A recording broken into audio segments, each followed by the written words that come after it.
¿Qué tal, estudiantes? Esperando que todos se encuentren muy bien. En la clase del día de hoy vamos a comenzar con una nueva unidad denominada Unidad de Estrés y Toxicomanía.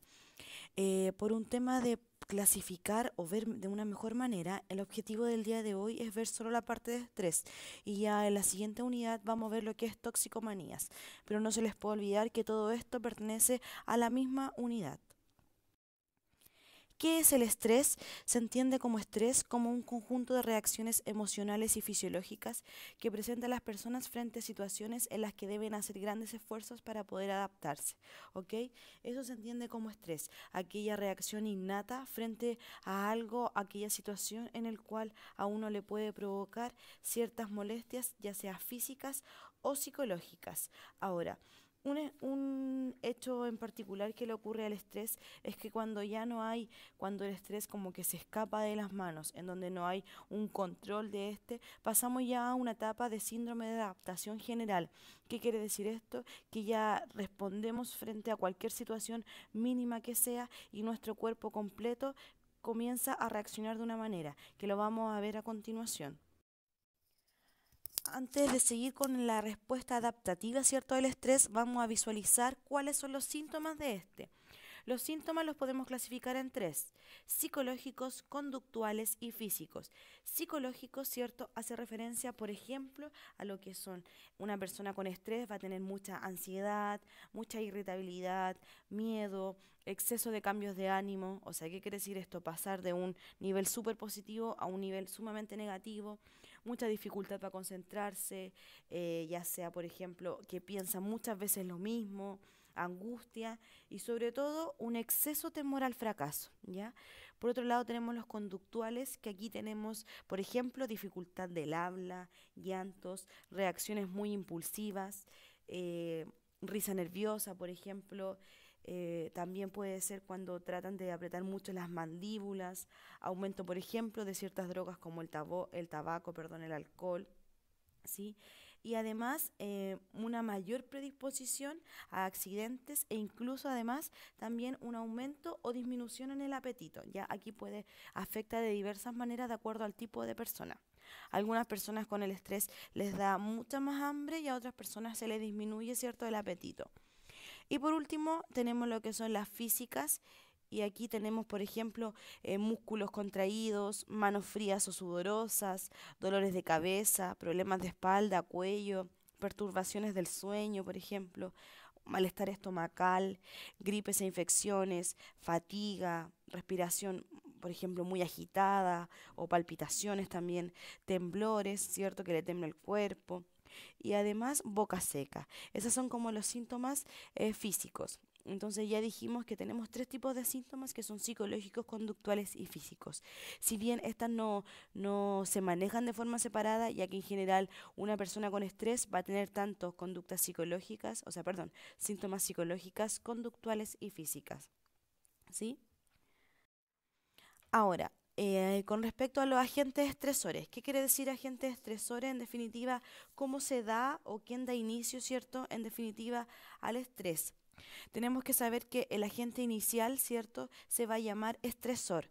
¿Qué es el agente inicial? Es la situación o la persona o lo particular, ¿cierto?, que está provocando un estrés a la persona. Es decir, que está cambiando, ¿cierto?, su forma de ser, le está provocando una respuesta innata, ¿ya? Entonces, como el estímulo inicial se le denomina estresor, y este puede ser tanto psicológico como físico, ¿ya? Naturaleza física, por ejemplo, el frío puede provocarte estrés, la deshidratación, etcétera. Y por otro lado, psicológica, que tiene que ver con aquellas situaciones que son interpretadas como amenazas bajo la sobrevivencia o parte propia de la vida, ¿ya? Eso tiene que ver con un estrés psicológico o un estrés físico, ¿sí? O en realidad como el estímulo físico y el estímulo psicológico. Ahora, con respecto a lo mismo, ¿cierto? Una vez que recibimos este estímulo, este estresor, se va a provocar una respuesta neuroendocrina de este. Ahora, esta claramente va a tomar dos caminos, pero que tiene que ver con que una es una respuesta neuronal y la otra es una respuesta hormonal. En primer lugar, vamos a analizar la respuesta neuronal. Una vez que claramente siempre el agente estresor, el que recibe nuestro estímulo en particular, va a ser el hipotálamo, ¿cierto? Este va a procesar y va a provocar una respuesta.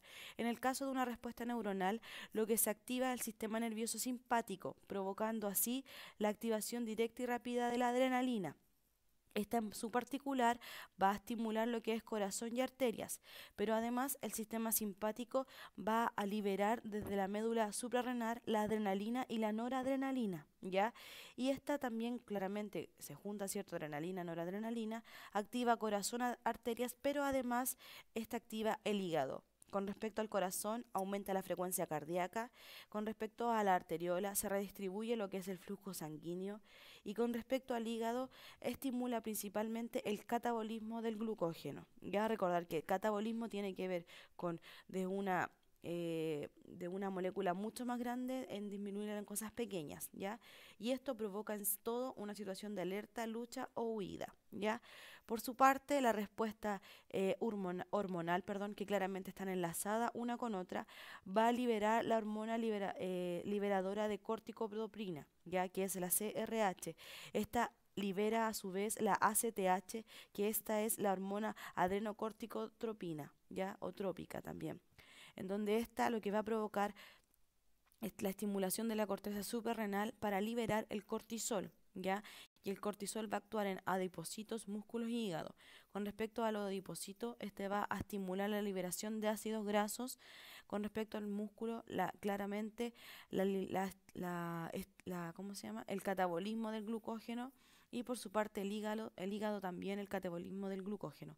Recordar, músculo y hígado participan en el catabolismo del glucógeno. Y esto, con respecto a la respuesta hormonal, actúa directamente con la actividad metabólica, ¿cierto? O sea, comienza a aumentar la actividad metabólica. Recordar que metabólica puede ser anabólica o catabólica. En este caso, en general, la mayoría, perdón, se da de forma catabólica. Ahora, vamos a pasar, ¿cierto?, nuevamente a lo que es la adaptación. Tal como yo les dije al principio, que el estrés pasa por un proceso de adaptación, que este se le conoce como síndrome general de adaptación. ¿Ya? Esta la vamos a dividir en tres etapas, ¿ya? En una fase de alarma, en una fase de resistencia y en una fase de agotamiento. La fase de alarma hace mención a la percepción de una situación del estrés, ¿ya? Es aquí en donde se generan alteraciones tanto fisiológicas como psicológicas y en definitiva se rompe el equilibrio y se activan automáticamente los mecanismos de regulación de la hemostasis. Y aquí estamos como mezclando, ¿cierto?, con la unidad anterior, ya que no se nos puede olvidar que el estrés en definitiva es un cambio en nuestra homeostasis, porque es una pérdida del equilibrio tanto fisiológico como psicológico. Por otro lado viene una etapa de resistencia, que es la etapa B.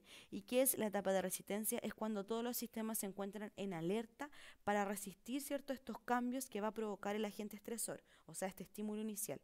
Y claramente está en una etapa mucho más larga y que se mantiene mucho más constante. Y ya luego disminuye a una fase de agotamiento y que ya qué quiere decir esto, que por ejemplo durante la fase de resistencia el organismo no fue capaz de adaptarse o de tener este agente agresor, por lo tanto el cuerpo no tiene la posibilidad de recuperarse y aquí es cuando se hace inminente el desgaste de los órganos y sistemas que lo conforman. Es por esto que el estrés, ¿cierto?, va a provocar muchas consecuencias con respecto a enfermedades específicas que las vamos a ver más adelante. Ahora, tenemos diferentes tipos de estrés. Tenemos un estrés agudo, ¿cierto? Y un estrés crónico en particular. Ahora, el estrés agudo hace referencia a que tiene relación con la aparición del estado de alerta, ¿cierto? Puede ser originado por una situación violenta o sorpresiva, lo que desencadena la preparación del organismo para responder a un estado en específico. En la naturaleza, por ejemplo, los animales que son presas manifiestan estados de estrés agudos. Como percibe la presencia o el inminente ataque de su depredador, ¿cierto? Ellos manifiestan este estrés de tipo agudo. En el caso de los seres humanos, ¿cierto?, que son también parte del reino animal, pero no son aquellos que se manifiestan como presas. ¿Qué hace el ser humano?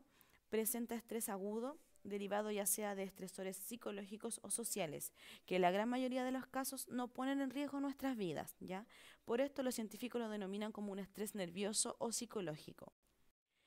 Y ya tenemos el estrés crónico, que ya este es mucho más grave, perdón, y tiene que ver cuando el organismo no logra responder bien a los requerimientos fisiológicos que el estado le provoca. Esto puede ocurrir por una influencia de estresores psicológicos que se mantienen a lo largo del tiempo y redunda de una baja general en las funciones fisiológicas, o sea, en todo nuestro funcionamiento, lo que se puede transformar en una enfermedad crónica por daño a los organismos que incluso puede llegar a ser mortal. Es más, una persona, por ejemplo, con exceso de estrés, cuando le ataca principalmente el estómago, puede ocurrir cáncer estomacal. Así que eso es como lo peligroso de no saber controlar el estrés. Con respecto a lo mismo que habíamos hablado, ¿cuáles son las consecuencias del estrés? ¿Ya? En general, ¿cierto? Un estrés crónico es el que provoca las grandes consecuencias o consecuencias mortales. El agudo, si bien tiene sus consecuencias, pero son mucho más fácil de controlar o mejorar. En particular, fatiga corporal y desgaste muscular prematuro. Diabetes, hipertensión, enanismo psicogénico. ¿Qué quiere decir esto? Niños que no desarrollan producto del estrés infantil, ¿sí? Descalcificación ósea, impotencia sexual, por ejemplo, supresión ovulatoria y pérdida del impulso nervioso, depresión inmunológica, la persona que es más susceptible a ciertas enfermedades infecciosas o como por ejemplo el cáncer, eh, degeneración neuronal acelerada, ¿cierto?, durante la vejez. Estas son consecuencias. También, en general, el cáncer, ¿cierto?, va a tener un gran rol aquí con respecto al estrés, porque es como una típica consecuencia del estrés crónico, ¿ya? Eso es hasta el momento con respecto al estrés. Esperando que les haya quedado claro, quedo atento a sus dudas. Los invito a ver el material complementario, que es un video bien lúdico de cómo va a funcionar el estrés en nuestro organismo y a realizar nuestra actividad de aprendizaje.